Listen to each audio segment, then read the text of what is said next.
আসসালামু আলাইকুম সবাইকে মোর ছোট্ট পরিবারে স্বাগতম। দেশ এবং দেশের বাইরে থেকে যে জানতে মোর ভিডিওটা দেখতে আছেন আশা করছি সবাই ভালো আছেন। মুই আল্লাহর রহমতে ভালো আছি। আজ একটু আমি সামনে এই কথা কইতে চাইলাম, হ্যাঁ মুই পারি না, কারণ মোর কেমন জানি লাগতে আছে আর জ্বর গুনে উঠছি তো নাক মুখটা একাল ফুলাম হেলে গিয়ে কই থাও কাজ আর এরম করে কথা কমু না। তা মোর আপু ভাইয়েরা মোর ভিডিওটা যারা দেখা শুরু করছেন একটা লাইক দিয়ে দেখা শুরু করে দেন। নতুন কোন আপু ভাইয়েরা যদি দেখতে থাকেন তাহলে কিন্তু একটু পাশে থাকেন। আর মোর ভিডিওটা কিন্তু আজ খুবই ছোট লই আইছি, স্কিপ করবেন না কেউ মোড়েও, কারণ ভিডিও এডিট করতে পারি না, শরীর খুবই অসুস্থ এই কদিন ধরে। একটু করে ভিডিও করি আর হেয়ে কিন্তু আপনাকে খুবই মানে যেরম পারি আর কি সেরমভাবে শেয়ার করার চেষ্টা করি। আর আজকে কিন্তু রানতে যাই একটা বিপদই পড়ছি, কি বিপদটা পড়ছি তা আপনারা মোর ভিডিওটা একটু শুনতে থাকেন আর দেখতেও থাকেন মুই কি কই হেই আর কি শোনেন মোর আপু ভাইয়েরা। আর তো কইছি নতুন কোন আপু ভাইরা যদি দেখতে থাকেন তাহলে কিন্তু একটু ভালো লাগলে আর কি সাবস্ক্রাইব করে দিয়েন। হ্যাঁ আর সকাল বাজার করে দিয়ে গেছে ডাঙ্গুয়া আর হয়েছে যে হাঁসের ডিম দিয়ে গেছে, তাই হচ্ছে নারিকেল দিয়ে চিংড়ি মাছ দিয়েছে ডাঙ্গোটা রানমো।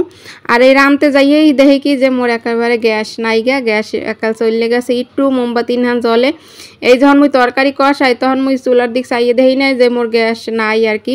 মুখে কিরে তরকারি লড়ে না সরে না কা, পরে তাকাই দেখি কি একেবারে মোমবাতির মতো জ্বলা শুরু করে দিয়েছে। আর ভাগ্য ভালো যে আগে হয়েছে গরম পানি করে রাখছিলাম ওই তরকারির মধ্যে কিন্তু মুই দিয়ে দিছি। এবার ওই যে হাঁসের ডিম করা কলা এখন ধুয়ে থইতে আসি, কারণ এগুলো হাঁসের ডিম বেশি নোংরা থাকে।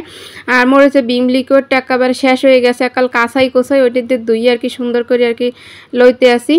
তা এর মাঝে মধ্যে কিন্তু এই অনেক দিন ধরে শীতের সময় হয়েছে যে মগো গ্যাস যাইতে বেশি একটা, দিনের বেলা গ্যাস থাকতে না, দুপুর টাইমে কিন্তু থাকতেই না।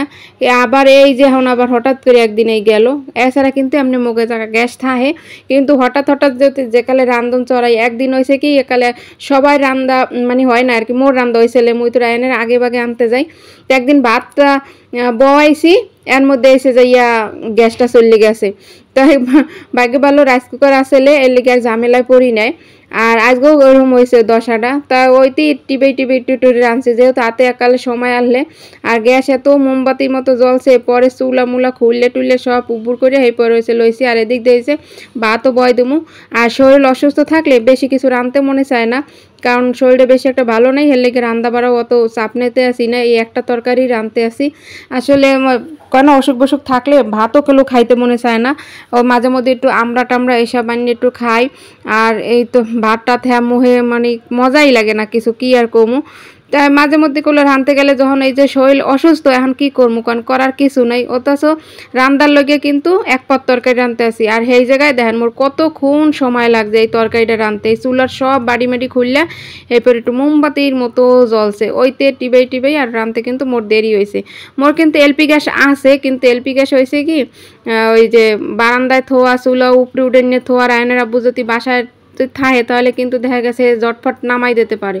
আর মুই কিন্তু পারি না জটফট করে ওই এলপি গ্যাসটা মুই নামাইতে পারি না, এর লেগে কিন্তু ঝামেলা হয়ে যায়। চুলাটা এলপি গ্যাস তো বারান্দা আছে, কিন্তু ওই যে চুলাটা যদি নামাইতে পারতাম তাহলে কিন্তু ভালো হইতো আর কি, হেলে হলে একাল হইয়ে যাইতে আনে। কিন্তু ওই চুলা টুলা একলা নামাইতে পারি না দেখে ঝামেলায় পড়ে গেছে যে। আর এরকম যে একালে সকাল সকাল যদি এরকম দেখতাম তাহলে কিন্তু আর ও জায়গায় তরকারিটা আমি বইতাম না, ও জায়গায় খালি ভাতটাই রান্তাম ওই চুলায়।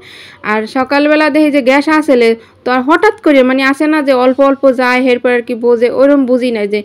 আর এই যে সন্ধ্যার পর এরপর আর কোনো ভিডিও করি না, কারণ রাঁধতে একালে অনেক ঝামেলায় পড়ে গেছি, শরীর এমনি খারাপ। পরে হুইয়ে রয়েছে আইয়া, পরে এবার বিকেলবেলা ওই যে রায়নার আব্বু সন্ধ্যার পর ওই যে একটু খাবার লই আইছে বার্গার টার্গার। এবার সন্ধ্যার পর কই ভালো লাগে না, ওই দিন রাইতে না একসে গরমও পড়ছিল। পরে ছাদে গেছি যাই দেখি লঞ্চ আইতে আছে, এটা সুন্দরবন 16 আসলে লঞ্চটা, মুই একটু জুম করে দেখানোর চেষ্টা করছি কিন্তু লেখাটা স্পষ্ট আয় নাই, সুন্দরবন 16 সদরঘাট দিয়ে ছাড়ছে। তা মুই কিন্তু প্রায় মাঝে মধ্যে মোর ভালো না লাগলে মুই রাইতেও ছাদে যাই, বেয়ানেতেও যাই আবার রাইতেও যাই, বিয়েলেও যে সময় আর কি সুযোগ সুবিধা পাই আর কি। তা রাইতে এরম যাই যদি একটু লঞ্চ টঞ্চ দেখি না তাহলে কিন্তু মোদ্দার ভালো লাগে। আর মোর ভিডিও শুরুতে যে একটা ভিডিও দেখছেন না আকাশে কিন্তু প্লেন যাইতে আছে ওই বিমান, ওই বিমানটার কিন্তু একটু ভিডিও করছি, হেরা যারা দেখছেন হেরা তো বুঝতে পারতেছেন যে মুই বিমানের মোর পোলা কইতে আছে বিমান যায় একটু ভিডিও করো। তা আজকে ভিডিওটা কিন্তু খুবই ছোট, সবাই ভালো থাকবেন সুস্থ।